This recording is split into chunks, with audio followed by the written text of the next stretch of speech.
fellow Barbadians at home and abroad, residents of Barbados, in my capacity as Governor General, I have signed into law the amendment to the Emergency COVID-19 Curfew Directive to encompass matters of public health. Barbados, and indeed the entire world, is facing and fighting the novel coronavirus disease, now called COVID-19. Countries across the globe are quite literally on lockdown, with national borders closed, citizens confined to their homes, and commerce at a near standstill. We are in troubled and uncharted waters.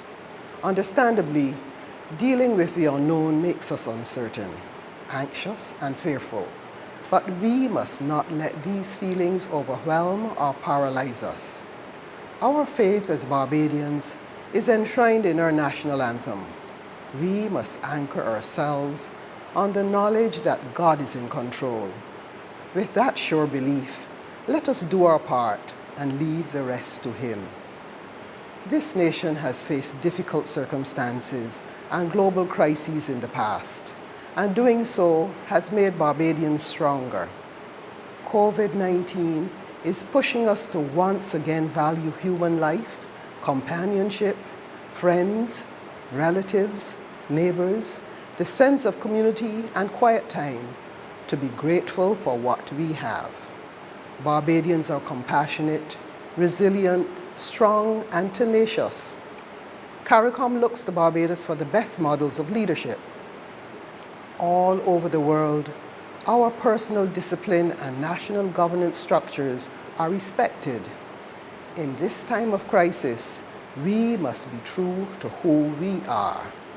In the most difficult times in the past, no matter how poor we were, we found a little something to share with those persons who had less.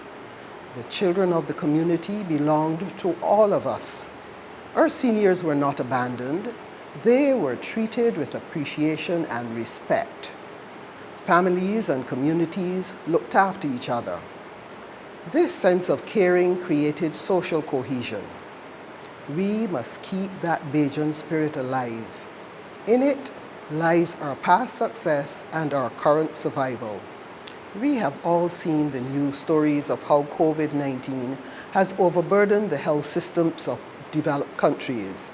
It is therefore the responsibility of every Barbadian to cooperate with the government and designated authorities to ensure Barbados does not get to that point. Barbados is as prepared and as ready to fight this disease as it could possibly be.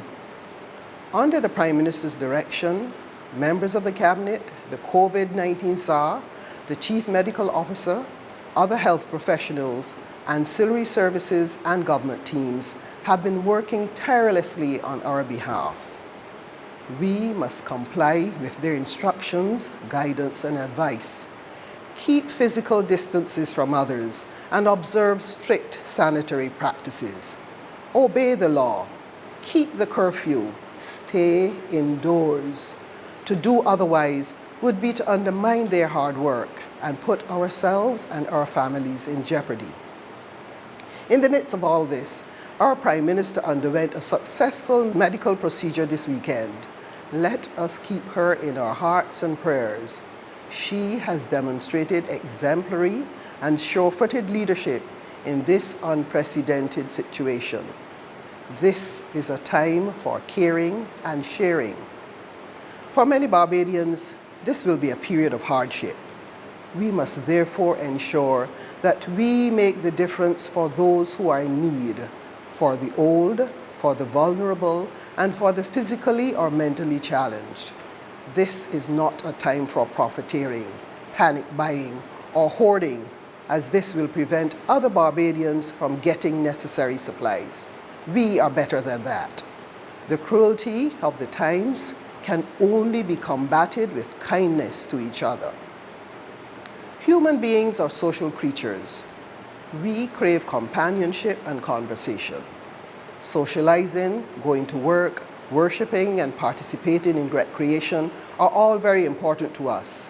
Staying inside will be difficult, but it is the only way to flatten the curve and defeat the spread of this disease. We must now practice social distancing while still maintaining social interaction.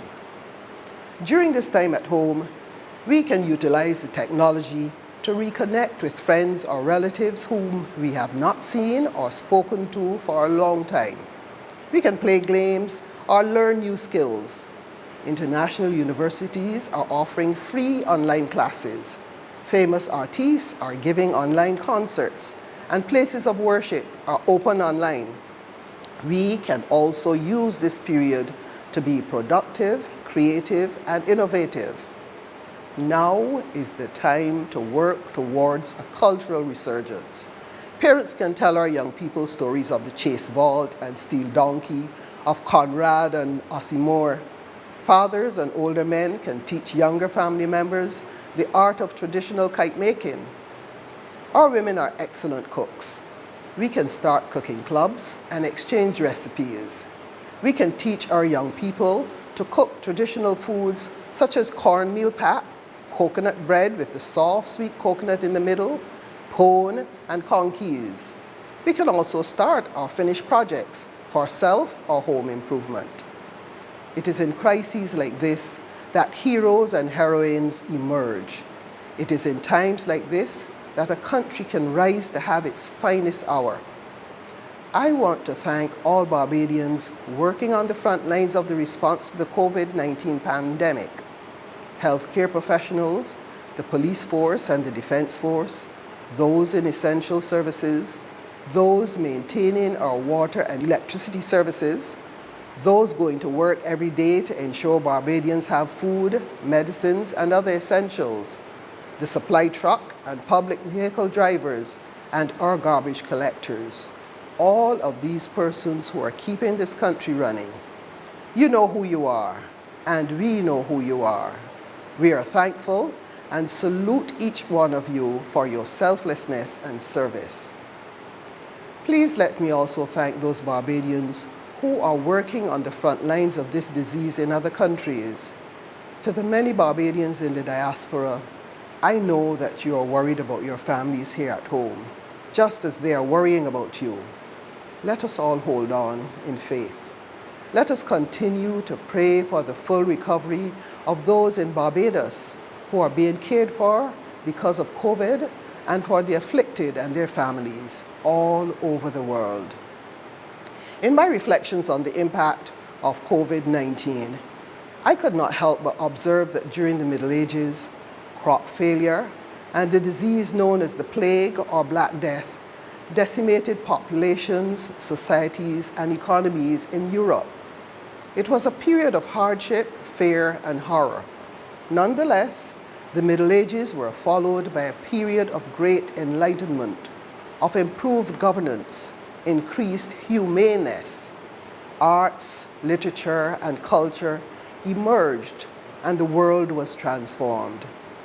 This period came to be known as the Renaissance. The world is in a dark period now, but a bright future lies ahead. Fellow Barbadians, let us hold each other up in prayer. By our actions, let us keep our country safe and protected. When this is all over, we will come out to socialize again. We will gather again, but more importantly, we will rise again. Let us remember the words of comfort God gave to us in Isaiah chapter 41, verse 10, and I quote, "So do not fear, for I am with you. Do not be dismayed, for I am your God. I will strengthen you and help you. I will uphold you with my righteous right hand." And again, 2 Timothy chapter 1, verse 7, "For God has not given us a spirit of fear, but of power and of love and of a sound mind." And therefore, as a people of faith, we can be assured that however long this period and all its consequences last, this too shall pass. May God be merciful to us and bless us all. Good night.